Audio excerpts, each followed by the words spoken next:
Okay. Hello, BookTube. I'm Scott. I'm now We're Gunpowder Fiction and Plot, and it's the middle of the year. So what are we doing now? freaking out. We're freaking out.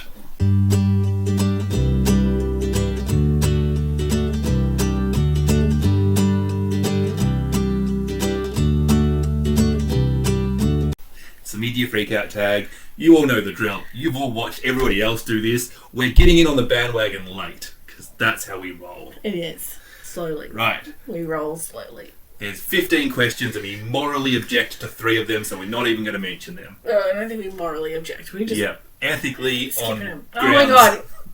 Next. Go. What is... let's see. We took notes. I know. What the fuck? Who would have thought we planned? We planned this. And carry on. What is the best book you've read so far this year? Well, that is a It really is. like, why would you even put booktubers in that kind of position, you meanie pants? Pick one, you say. So, we've clearly got 4 each. Yeah, so I actually got 3, and I've got one that I didn't feel like I could rank it yet, because it's too new. It's too fresh. Too fresh. Needs to age. So I'm not sure where Darryl is going to end up in my rankings at the end of this, because it was very thought-provoking, wasn't it? Dazza has made it onto my list. Dazza. So you know. Yeah. Dazza. That's Darryl for all you non-Australians. Surely everybody around the world calls somebody that's called Darryl Dazza. No, I really think that's an Australian thing. Tell me if I'm wrong. Surely. Because I don't think I am. I don't think you all call Barry Bazza either. Do you? Yeah. Surely. I don't think they do. I think that is Australian. But anyway, you're not sure where Darryl is. I'm not sure where Darryl is. Who are you sure about? Okay, I am sure that I absolutely loved Earthlings by Sayaka Murata. This was a novel about a young girl who goes through some horrific trauma and normalizes the trauma by talking to her stuffed porcupine, who is from planet Puppin Papapia. Puppin Papapia? And dreams to be taken away to that planet where everything is normal. In the meantime, she develops superpowers, such as being able to see events from outside of her body. That sounds terrifying. Yeah, Yay! so it's not at all about mental illness related to trauma. Yeah. And like content warning All the things. stuff. Check the content warnings. My Year of Meat by Ruth Elseki was just incredible. This was the story of this television show that was a Japanese television show produced by this man who was a pig. His wife, who... A man who was a pig? I know, it's Animal Farm all over again. Revolutionary pig man. Pig man. It's Arnie's intestines, but all of him. He was a pig, and his wife, who he abused, and the showrunner of this show, who was a Japanese-American lady, and the show was being filmed in America and going back to Japan, and it was just this story of capitalist need versus art and abuse and power, and so much was put into this novel, and it was just, I just cannot do it justice. I just think that this is one of the best and least talked about books on BookTube. On the tubes? I really think that more people need to read this incredible novel of... it's even got pride of place in our display. I wonder why. Yeah. I just thought it was brilliant. And the last novel I've put on this list is How the One-Armed Sister Sweeps Her House. Oh, yeah, that's a good one. It missed out on being on my list, but only just. Yeah, this is a novel, it doesn't give you a chance to, like, settle down and experience the trauma of the last event before it deals you fresh trauma from a new event. It's very violent, but you know what? Totally worth it. It's full on. And all 3 of these books, do not read them if you're squeamish. Scott's not, clearly. The abuse that these women in this novel and some of the men go through. It's a fabulous depiction of this community and of these women, and Lala is a wonderful character. And I think just the atmosphere, like the suffocating claustrophobia that the author creates it's very good. I think the thing about this book that I think is really good is if you look at the things that people read books for, people really like a plot. It's got a great plot. People really like characters. It's got good characters. People like setting. It's got good settings. People like themes. It's got good themes. They like ideas. It's got ideas. It's got atmosphere. It's got everything. Like, you can analyze it, or you can enjoy it, or you can do both. It's just it's a good book. It wasn't a pick between being commercial and being literary. And I can do both. So what's your 1, 2, and 3, and 4? I didn't put these in any kind of order. Don't be stupid. We've already discussed Daza. We didn't really talk about what's in it. Darryl is like the internal monologue of a man who enjoys watching other men fuck his wife. We are going to have a single book review out on Darryl very soon. Because it was wicked. The next one on my list is Passing by Nella Larson. You might say that wrong.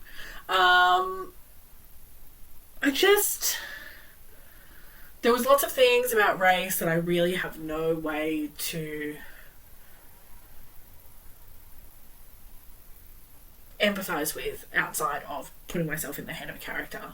And that was interesting, but the story just was so well constructed, and the ending was just ridiculously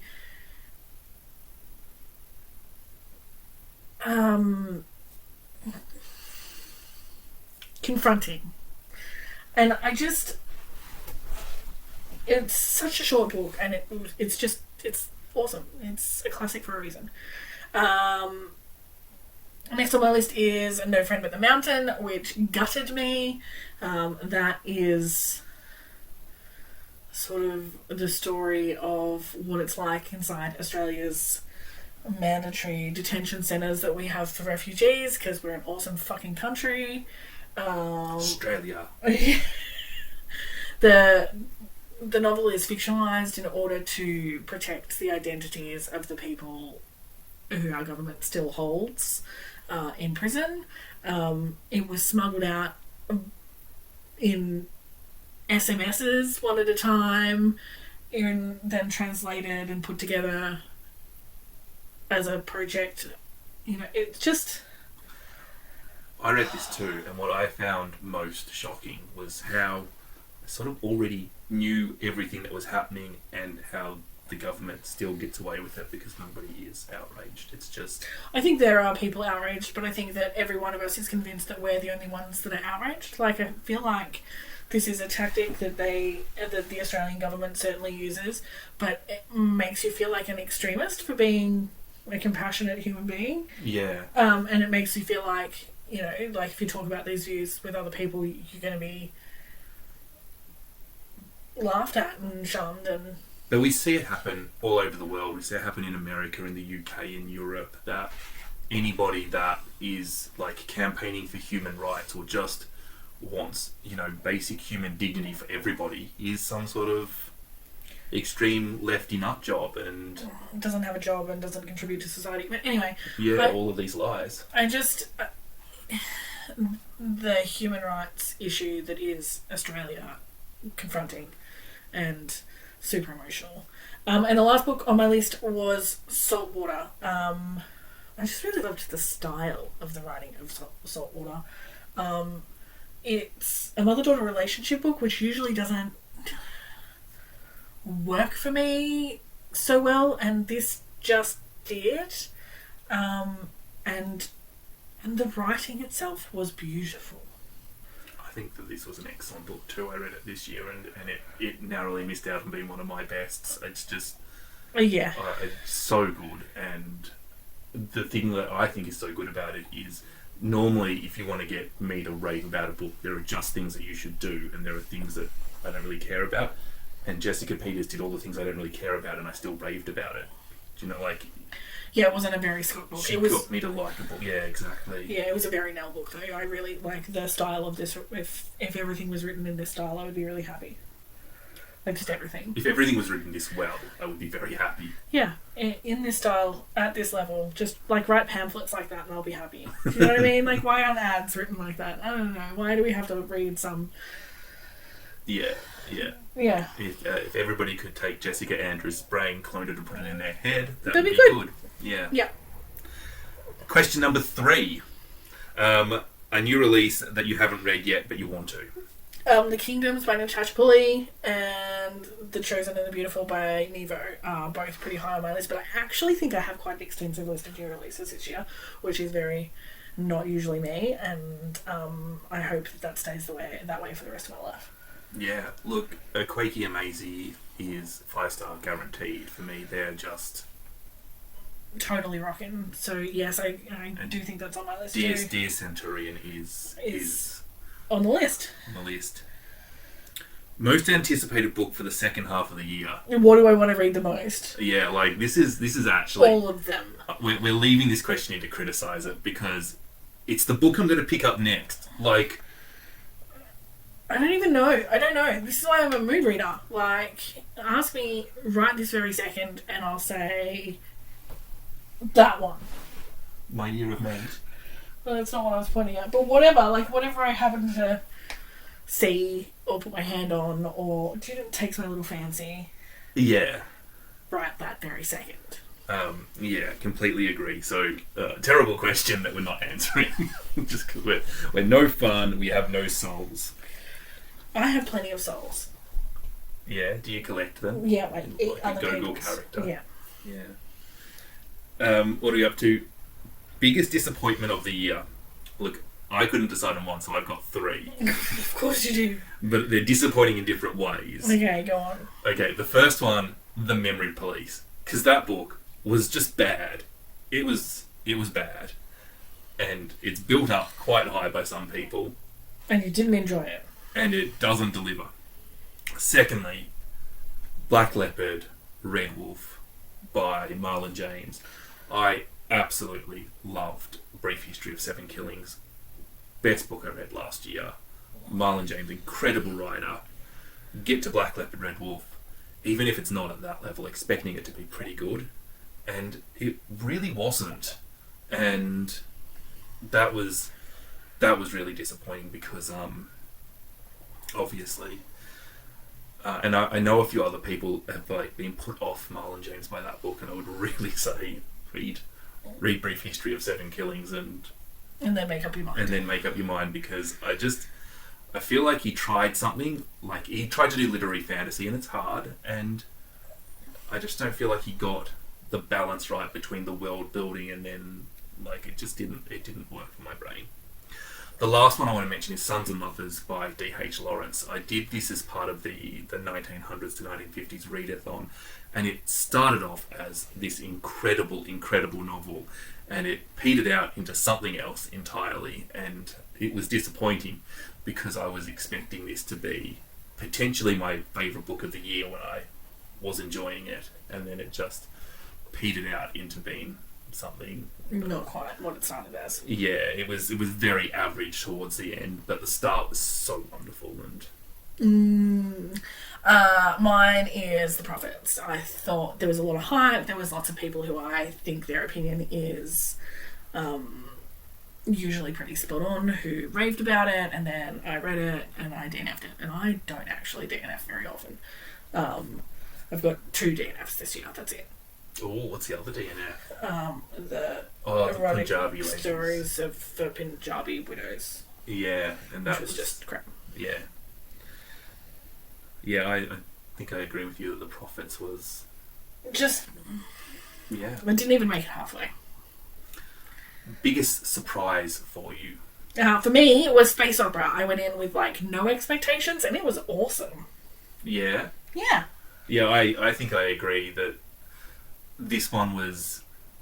I don't think that I could sell this book to everybody that would enjoy this book, because it's a comedy, it's Douglas Adams but better, is... I think that's a really good explanation. It is quite reminiscent of that style of sci-fi comedy, I guess. Yeah, but it's also very intelligent and it makes points and it's got literary merit to it. And I think a lot of people would listen to that description and go, "Oh yeah, it's a fluff book that you're enjoying," and you can totally read it as a fluff book and enjoy it. But there's much more to it if you wanted to analyze it. Sorry. Yeah. That's, I feel like that was a bit of a read on Douglas Adams, but I get what you're saying. I think Douglas Adams has some merit. I think that's a satire. That's a critique. What was yours? Chrome Yellow by Aldous Huxley. I don't really know what I was expecting when I started this because, you know, I'd only read Brave New World, and so I was probably expecting more along that sort of line, and I got something that was much more Evil and War, even going towards from Evil and War towards P.G. Wodehouse sort of style novel that was just the most bizarrely, misfittedly brilliant novel that I have read in a long time. So clever, so the satire and the wit, and just very smart and very good. And not at all what I was expecting. So surprised me in the sort of book it was, and surprised me in that it just sort of came together to be brilliant. What's the next one? Newest favourite author?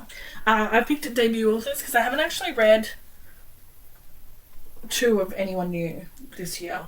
Yeah, fair enough. But my 2 debut authors that I think will probably be insta-buys for me is Jackie S., who wrote Darryl, and Sherry Jones, who wrote How the One Armed Sister Sweeps Her House. Yeah, I think that they're excellent. I really like them. The 2 that I'd like to mention, Claire Fuller, really enjoyed Unsettled Ground, and I suspect that Claire Fuller is just going to be somebody who can churn out consistent 4 to 5 star books that I like and do it effortlessly. So I'll be looking forward to more of her work. Jessica Andrews, she can write. Yes, absolutely. Don't disagree with that. But like I've also sort of tried to put in a couple of new authors that haven't got mentioned on this tag. So I should also say Tori Peters was... Yes! Tori Peters. I feel like we've had quite a good reading year. So yeah, there's a long list of names and books that I would like to mention. There's a lot that I want to pump up and get out there, isn't it? Maybe we should do our top 10 books of the year so far and discuss them as a video or something. I think that maybe. If you want to see that video, let us know in the comments. Yeah. Newest fictional crush? I mean... Do you want me to go first because you're embarrassed? No, mine's Bill. What? Bill from Darryl. Why do you like Bill from Darryl? Because he's got a big cock. Is it that superficial? No. No. No. It's because Clive also had a large one, but it was large in a different way. And he's not Bill. I love Bill. Yeah, Bill was nice. Yeah. I don't want to give spoilers. Yeah. My newest fictional crush is Maud from An Elderly Lady Is Up to No Good. Because she's up to no good. She's up to no good. She's an elderly lady. This is a book about a grandma serial killer. And I'm down with it. She's not taking any shit. Yeah. Newest favourite character? Lala from How One Sister Sweeps Her House. I liked being in her head. Yes. Yeah. Yeah. I've gone for Antara from Burnt Sugar. This is such a spiteful character and such a damaged character, and when she borrowed a cup of sugar, innocently borrowed a cup of sugar, and the penny dropped, that if you've read the book, you know what I'm talking about. If you haven't read the book, that is me avoiding a spoiler. Okay. But that is the thing that made me like her. Also, the opening line where she says, "I would be lying if I said that my mother's pain didn't bring me joy," or something to that effect. I really should read this book. Yeah, yes, you should. A book that made you cry. I haven't actually literally cried over a book this year because I'm emotionally stunted. But if I wasn't emotionally stunted, then No Friend But the Mountain would be my answer to this question. Yeah, I am dead inside, potentially on the outside as well. But I remember Abu made me feel emotions that were akin to crying. Yeah, okay. Yeah, that is such a sad little novella. That is something that everybody should just pick up. It's short, it's so good, and it teaches you about Bangladesh and the relationship between a father and his young daughter. I haven't read it yet, so it should go on my list. Yeah, you should read it. It's so good. A book that made you happy. I'm going to say A House... What's it called? House on the Cerulean Sea. House on the Cerulean Sea. I know there's controversy about this, and we'll put some links in the description so that you can go and read and make up your own mind. I've gone for An Elderly Lady Is Up to No Good. That just made me happy because it was good. Murder makes me happy. This was light-hearted murder. This was innocent, fun murder. Mm-hmm. Number 13. Favourite video you've done so far this year? My favourite video is my Woman's Prize video, which I put way too many hours into creating. Where I review all episodes of books on the Woman's Prize and get water thrown on my face. Which was enjoyable for me, but that's not my favourite video. I think my favourite video is probably, I can't remember what we called it, but something about reviewing minority authors, giving negative, and we talked about giving negative reviews to authors who are writing from perspectives that you cannot relate to, and all the issues that are connected to that. It was definitely one of our more controversial videos. Definitely upset a few bigots. Yeah, I mean, the only people having a tanty in the comments were white men, so sorry about that. Not sorry. Yeah. Yeah, but it was an interesting discussion, wasn't it? It was an interesting and a completely incomplete discussion that I think everyone has their own insights and thoughts about, and reviews accordingly. And lastly, book that you need to read by the end of the year. All of them! I have so many that I can't even begin to tell you. Look behind me. Yeah. It's just... Well, I think it's hard, but we have three, or I have three buddy reads. You have one buddy read that we've got going on. We're going to buddy read Hamnet with Olivia. I'm going to buddy read Born a Criminal. Born a Crime. Just doing that with Sarah from Sadie Reads again, and Brown Girl, Brown Stone with Ali from Ali Speaks. I definitely think that one of the ones that keeps getting put on my sort of mental TBR that I never quite get to is The Yield, and also Dark Emu, which have both been sort of sitting on my conscience since about March. Yeah. Hopefully before the end of the year. Well, that is the end of our freak out tag. Freaking out. We were actually tagging this by Sean, the book maniac, as opposed to Sean, the book sensible person. What is a sensible person called? Sean, the book conservative. Can you imagine Sean being conservative?